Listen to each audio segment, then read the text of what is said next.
We advise the opinions and views of the hosts and guests do not reflect those of the station.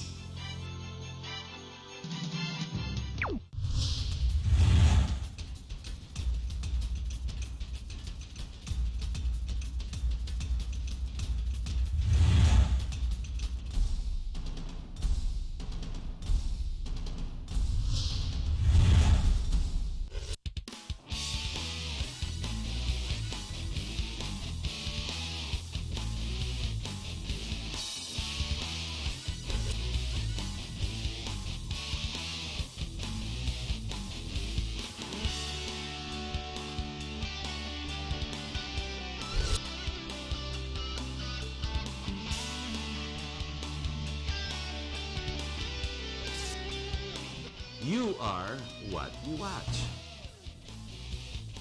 Hello, my name's Harriton Buatco, and welcome to our program. This morning, what we saw was the certificate of registration of the many candidates running in this midterm election. I went and registered and signed up to run for Congress for Muntinlupa. To my surprise, alam niyo po, hindi naman ako sanay na pumupunta doon at magre-rehistro. Di ba, ang pagkaalam po natin, ang eleksyon sa Mayo pa.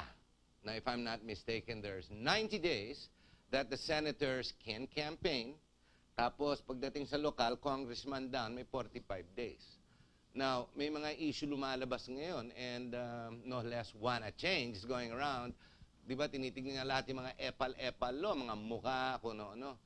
Alam niyo po, miski pa paano marami magsasabi, kailangan yung epal lo. Kailangan yung tradisyon na bibilin yung boto. Alam nyo, maraming ganun eh. Alam na natin mali. We know the practice is wrong, but it has become a tradition, and we all sit back and watch it. No less the COMELEC knows this. But let me tell you about my experience this morning. Upon reaching the COMELEC, I was blown away, literally blown away. There were truckloads of supporters coming in different colors. Alam nyo po, this morning, color-coded po yan. Kanya-kanyang mga dala ng mga tao, may naka-red, may naka-green, may naka-yellow, may naka-itim, may naka-blue. Naku, lahat ng kulay po makikita nyo. And I thought I was already in the election. But then I said, wait. Hindi, registration pa lang to. Okay, so I continue walking in. I walked into the Gobernadorcillo, kung saan yung COMELEC ngayon, sa harap ng Cathedral, Manila Cathedral. Alam mo po,